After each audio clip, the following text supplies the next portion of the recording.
안녕하십니까. 신조의 굴톡 시작합니다. 하와이에 체류하고 있는 홍준표 전 대구시장이요. 또 쌍권을 향해서 독서를 날렸습니다. 강제적인 후보 교체, 그것 때문에 쇠고랑을 찰 수도 있을 것이다 했는데요. 오늘 토요일 페이스북에 또 글을 올렸습니다. 한번 볼까요?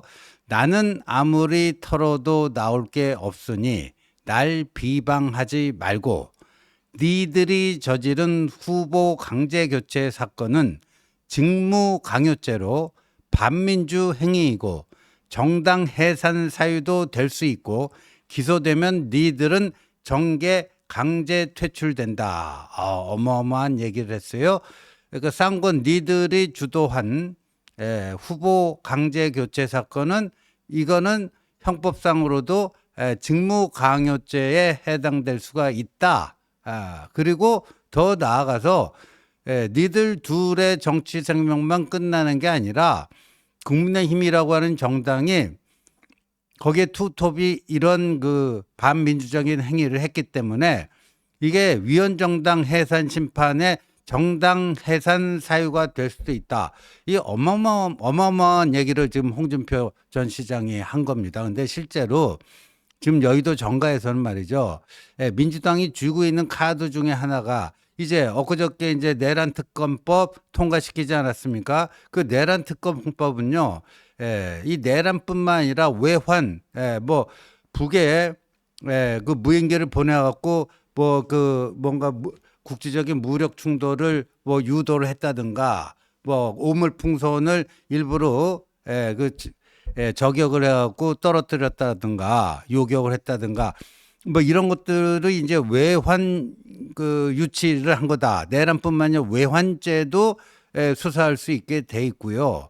그리고 그 수사 과정에서 인지한 새로운 것들에 대해서도 얼마든지 수사할 수 있게 돼 있습니다. 그래서 민주당은요, 그 윤석열의 비상계엄과 내란, 요걸 가지고 국민의힘을 위헌정당 해산 심판을 언제든지 할 수 있겠다. 딱 이거 쥐고 있는데 일단 특검을 시작해갖고 여러 가지 증거를 모으자 이겁니다. 근데 만약에 위헌정당 해산 심판을 하게 되면은 이 후보 강제교체 사건도요.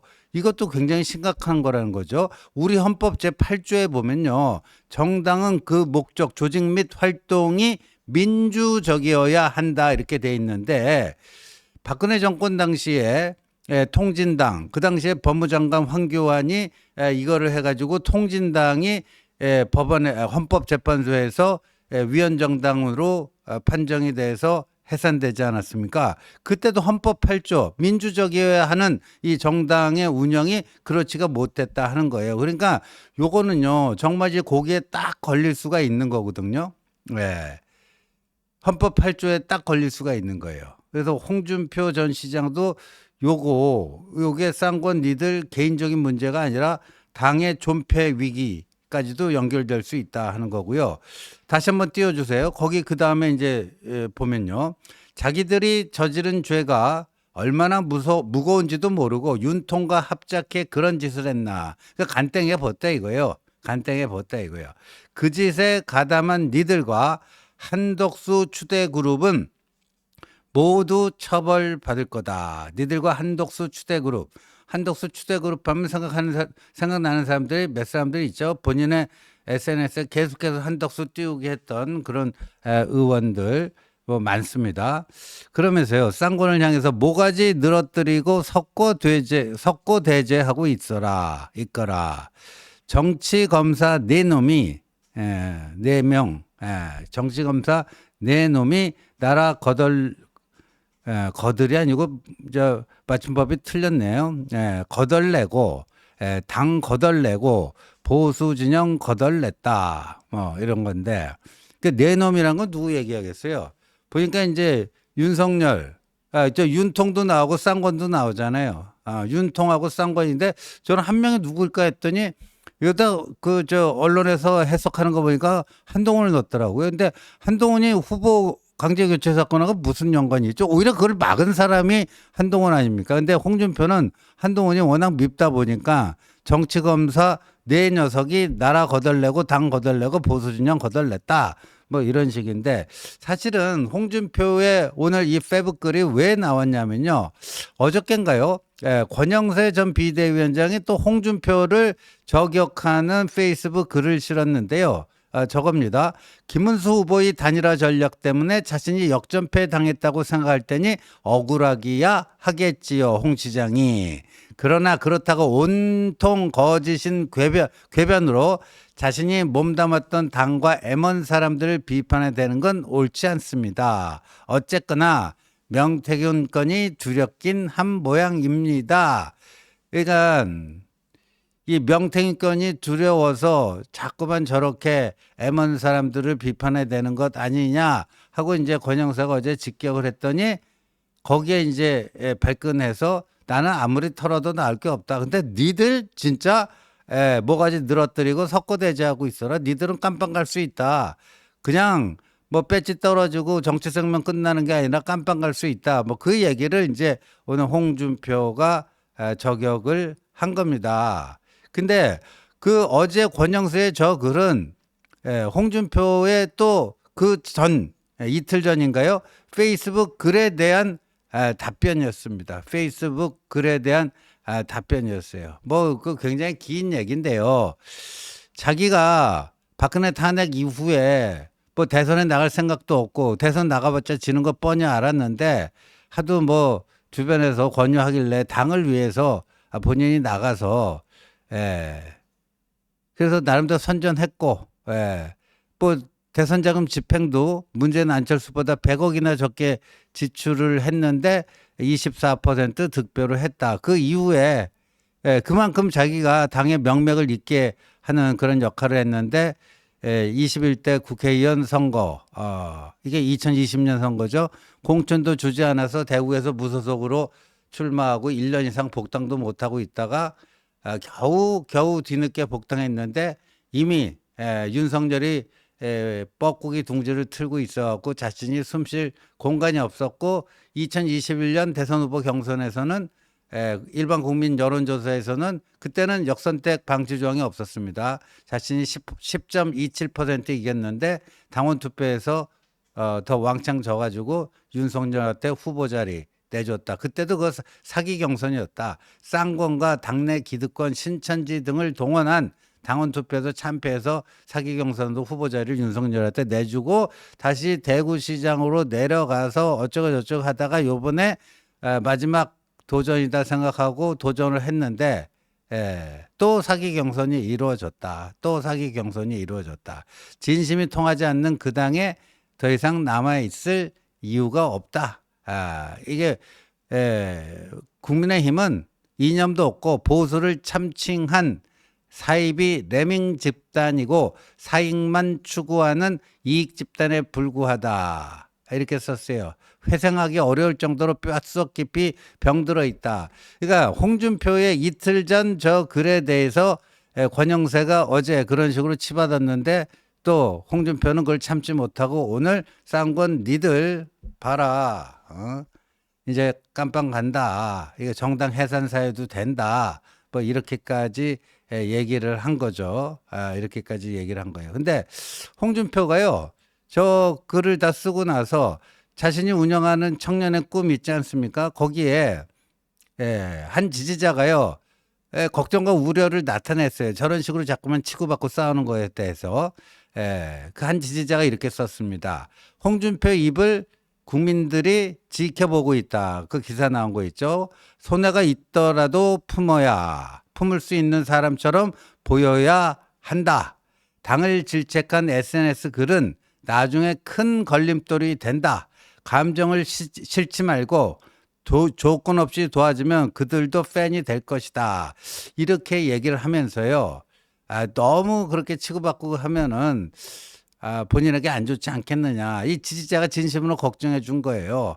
그랬더니 지금 할 말을 다 하지 않으면 저들은 대선 패배 핑계를 또 나한테 뒤집어 씌울 것이다. 그래서 자기가 헛소리 못하게 먼저 선제 공격에 나선 것이다. 지금 자기가 말하지 않으면 또 이렇게 뒤집어 씌우기 때문에 부득이하게 말할 수밖에 없었다. 나중에 딴소리 못하도록 딱 못을 박은 것이다. 뭐 이런 얘기예요. 그리고 하와이 여행 좀 더 하다가 6월 중순경에 귀국하겠다. 6월 중순경에 귀국하겠다. 이건데 이제 뭐 귀국하면요, 홍준표의 주 타깃은 이제 윤통과 쌍권이 될 것 같습니다. 근데 이제 정치검사 네 놈에 한동훈도 들어가 있는데, 한동훈을 깔 수 있는 그 명분은 지금은 별로 없어요. 후보 교체, 쿠데타, 오히려 그 쿠데타를 분쇄시킨 게 한동훈이니까 한동훈 까기는 좀 뭐한데, 그래서 홍준표가 돌아오면요, 메인 타깃이 윤통과 쌍권이 될 것이 분명해 보입니다. 분명해 보여. 근데 재밌는 게요, 굉장히 재밌는 게, 이 김문수 쪽에서도요, 김문수 쪽에서도 이 후보 교체에 관련해 가지고 쌍권을 까기 시작했습니다.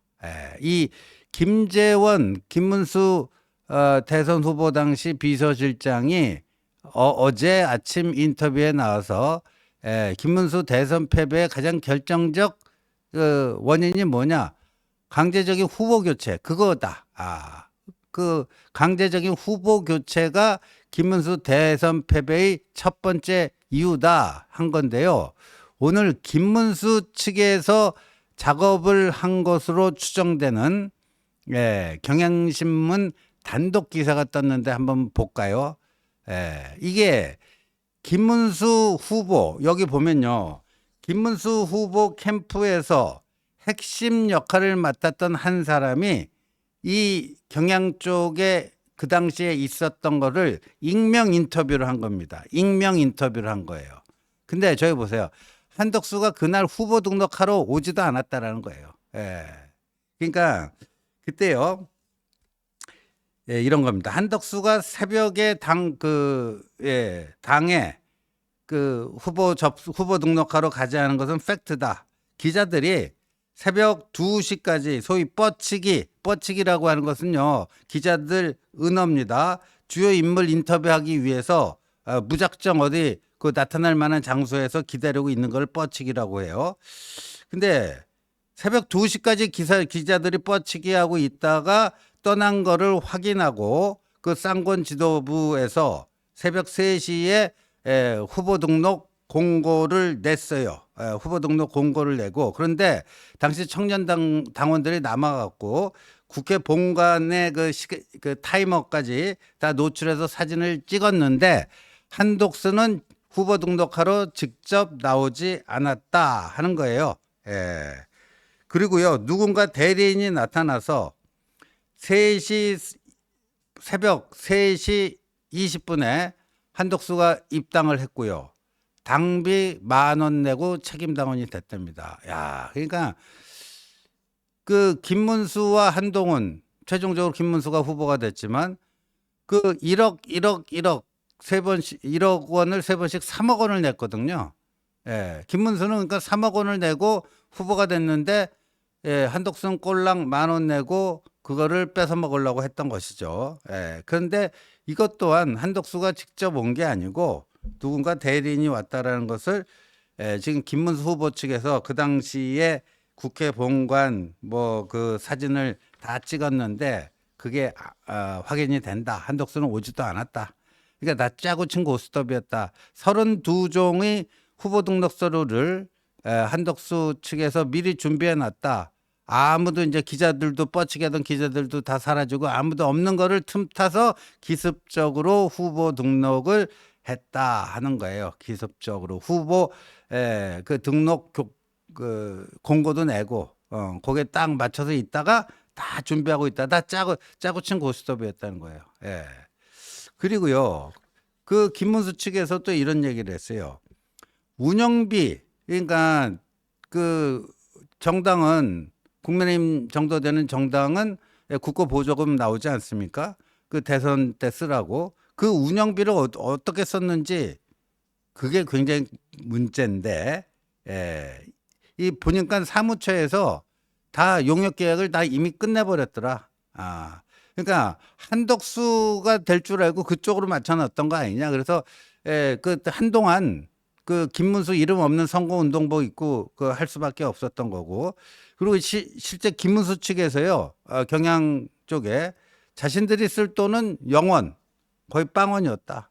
자신들이 쓸 수 있는 돈은 다 빵원이었다. 이미 다 한덕수로 되는 줄 알고 그쪽에다 맞춰서 뭐 다 계약도 해놓고 발주도 해놓고 그랬다. 심지어 기호 2번 한덕수로 찍힌 빨간 선거 유니폼을 맞춰놨다가 이게 후보 교체가 불발로 끝나니까 그거를 어디다 폐기시켰다는 소문도 엄청 돌고 있다. 수도권 일부 지역구에서는 기호 2번 한덕수를 써붙인 선거운동 트럭까지도 준비된 것으로 안다. 다 그렇게 했다. 이 얘기를 지금 좌파 언론인 경향의 김문수 측에서 계속 저기 보세요. 지금 이렇게 그림자 친 거 바로 밑에 줄 보면 김문수 후보 선대위에서 핵심 당직을 맡았던 인사의 회고다 하면서 나오잖아요. 여기가 좌파 언론 경향신문에 그때 후보 교체 쿠데타 시절에 자신들이 경험하고 목격한 것들을 다 폭로를 하고 있는 겁니다. 그러니까 김문수 쪽에서도 이제 쌍권을 겨냥해서 총을 쏘기 시작했어요. 총을 쏘기 시작했고, 홍준표는 자기 이름 걸고 지금 총 쏘고 있어요. 그 쌍권인데요. 이게 보니까 김문수 측에서도 총 쏘고 있고, 홍준표 쪽에서도 총 쏘고 있고, 그러니까 쌍권이 지금 쌍권총을 맞고 있는 형국이다 하는 겁니다. 그래서 이거는 한동훈 라인하고는 아무 관계가 없어요. 한동훈 라인은 저 후보 교체 쿠데타를 저지하는데 앞장섰던 것뿐이고, 지금 홍준표가 쌍권 저격 총질하고 또 김문수 쪽에서 쌍권 총질하는 거는 한동훈 라인과 무관하게 이런 그 쟁투가 지금 벌어지고 있다 하는 말씀 올립니다. 시청해 주셔서 감사합니다.